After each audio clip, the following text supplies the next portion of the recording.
Sorry guys, मुझे नहीं पता था कि तुम लोगों में ऐसा कुछ रिचुअल होता है। हाँ, प्रे तो करना चाहिए। हम हमेशा खाने से पहले अल्लाह ताला से प्रे करते हैं। यस, रिचुअल नहीं स्पिरिचुअल। हम ही पहले भगवान को भोग ऑफर करते हैं और उसके बाद प्रे करके खाते हैं। लेकिन तुम्हारा भगवान यहाँ आके कैसे खा सकता है? जैसे वो तुम्हारी दुआ कानों से सुन सकता है, वो वैसे ही यहाँ पर आके खा भी सकता है। भगवान का फॉर्म पर्सनल है। अगर वो कानों से सुन सकते हैं तो मुंह से आके खा भी सकते हैं। उनके कान और मुंह दोनों है। शालिनी, तुम प्रे नहीं करती खाना खाने से पहले? नहीं, लेकिन मेरे चाचा ने एक बार कहा था कि हमको वो गॉड ऑफ फूड को और फार्मर्स को थैंक यू बोलना चाहिए। You mean Annapurna Devi? What?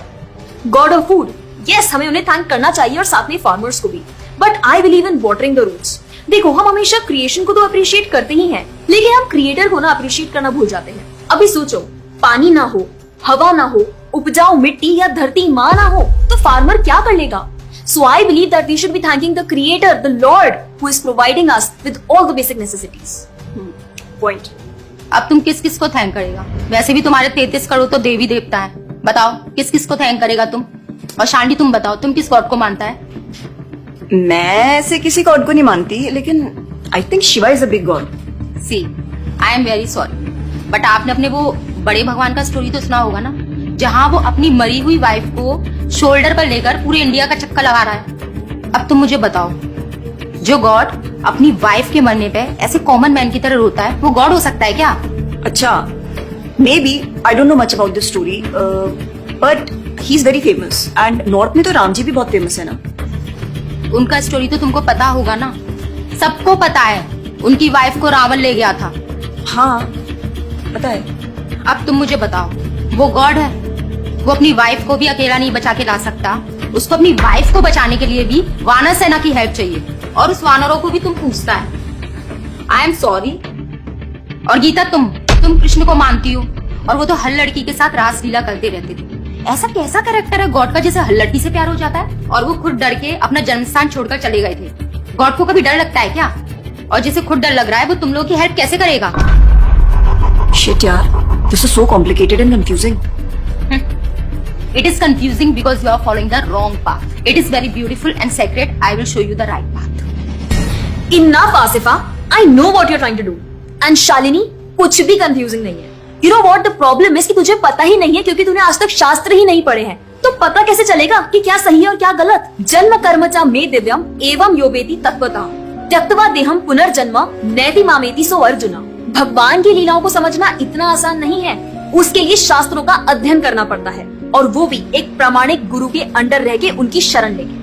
अब अगर तुमने शास्त्र पढ़े होते तो तुमको ये पता होता कि शिव जी ने जो इमोशंस उसमें दिखाए थे वो शोक नहीं, विरह था। विरह विरह दोनों सेम नहीं होते क्या? Let's start from the basics. शोक इज मटेरियल एंड विरह इज स्पिरिचुअल। शोक ना दुख की अनुभूति कराता है, whereas जो विरह है उसमें जो सेपरेशन की फीलिंग होती है ना, वो सुख का अनुभव कराती है। भगवान भगवत गीता में ना शोक करने वाले व्यक्ति को मूर्ख बताते हैं। गतासुन अगतासुंश्च नानु शोचंति पंडिता, a wise man never laments for the living nor for the dead. Bhagavad Gita chapter 2 text 11। अपनों की मौत पे आंसू बहाना शोक है, लेकिन वही रामायण देखते देखते जो आंसू निकले ना, वो विरह है। विरह, और ऐसे विरह से हमारा भगवान के प्रति प्रेम बढ़ता है। तो जिस तरह से शिव जी ने विरह को दिखाया था, उसी तरह राम जी भी सीता मैया के जाने के बाद विरह में भटकते हुए रो रहे हैं। और यही नहीं, सीता देवी इतनी प्योर है ना कि उन्हें राम जी के अलावा कोई टच भी नहीं कर सकता था। रावण जिनको लेके गया था वो छाया सीता देवी थी। असली सीता देवी तो अग्नि में समा गई थी, और वो अग्नि परीक्षा के वक्त बाहर आई थी।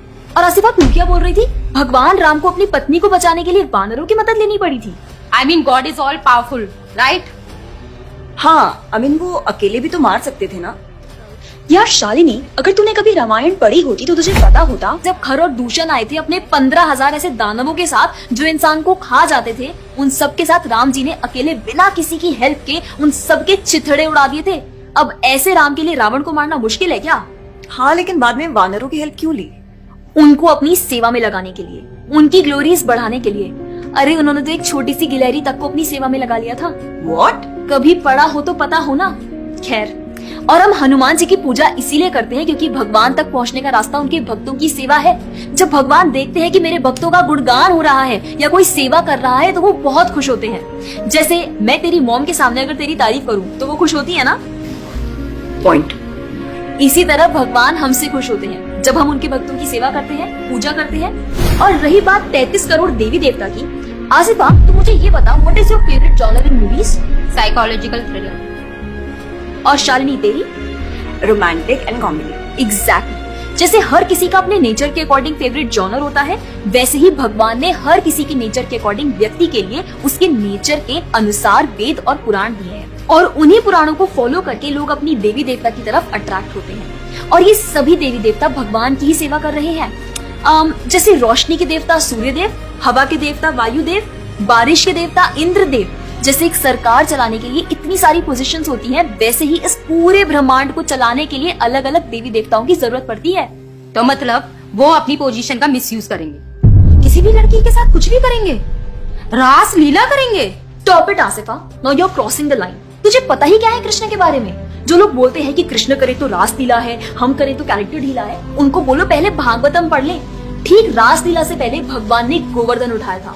उनको बोलो पहले जाके गोवर्धन पर्वत उठाए। पैदा होते ही पूतना को मारा था, बच्चे से एक मच्छर नहीं मारा जाता। When he was crawling, मुख में ब्रह्मांड दिखा दिया था। तू अपने मुंह में अपना ये हॉस्टल ही दिखा दे आसिफा। क्या तुम जानते हो द्वारका में भगवान श्री कृष्ण की 16,108 रानियां थी और सबके अलग अलग महल थे और हर एक महल में श्री कृष्ण सबके साथ होते थे एक ही समय पर। रोज सारी रानियां कृष्ण से खुश थी और उन सब की जरूरतें कृष्णा पूरी करते थे। क्या किसी नॉर्मल से इंसान के लिए ये सब संभव है?